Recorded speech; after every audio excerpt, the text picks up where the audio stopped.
stone wool insulation a century and a half ago. It was observed that volcanic lava could be whipped into woolly tufts by prevailing winds. Soon, this was being replicated in factories to produce stone wool for insulation.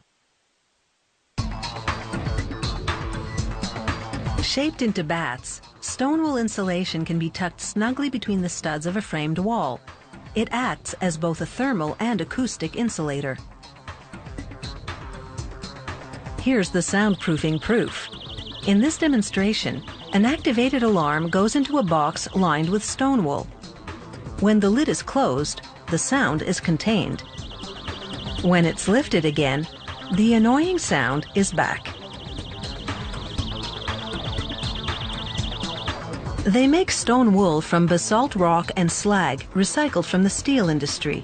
The process is fueled by coke, which is a form of coal.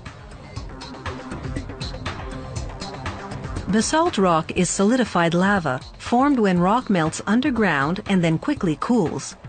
After the rock has been partially crushed at the quarry, a loader scoops it onto a screen to separate the bigger pieces from the fine particles.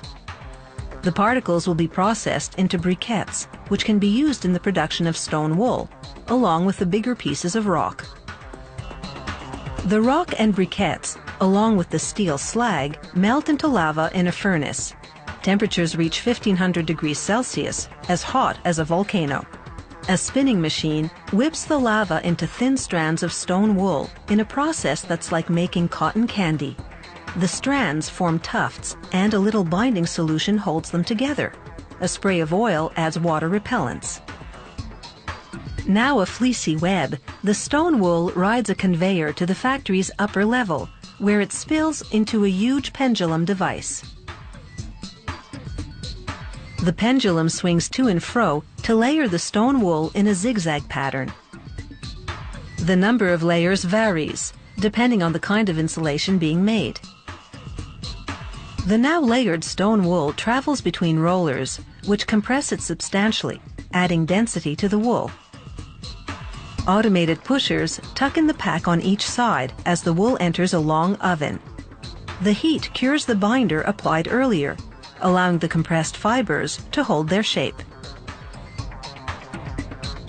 The now tighter pack exits through a cooling zone and travels under a roller which squeezes it to make the fibers more flexible. Circular blades then slice the moving mass of stone wool lengthwise. A branding tool burns the R value and company name onto the surface of the insulation as it moves forward.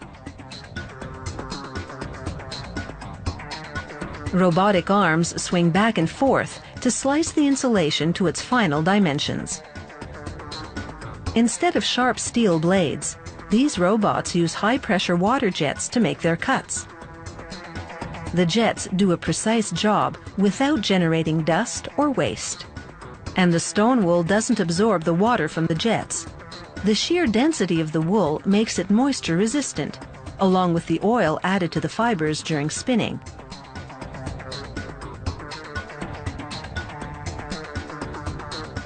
To demonstrate stone wool's water-repellent qualities, they pour water directly onto the surface.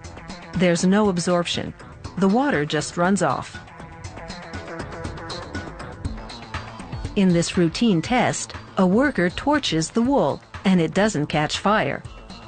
Stone wool can withstand temperatures of almost 1200 degrees Celsius due to its natural properties. It's even cool to the touch on the other side. Once it's passed several quality control tests, the insulation heads for the packaging line. Grippers pull on a roll of plastic tube packaging, and hot jaws cut and seal one end to form an open bag. Mechanical fingers hold the other end open as machinery slides it over a metal spout. A compressed stack of insulation is pushed into the spout. The spout expands, and the insulation is released into the bag. The spout then retracts, and the process is repeated.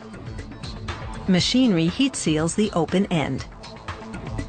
From a pile of basalt rock and recycled steel slag to a bag full of insulation, it's been a wild and woolly ride.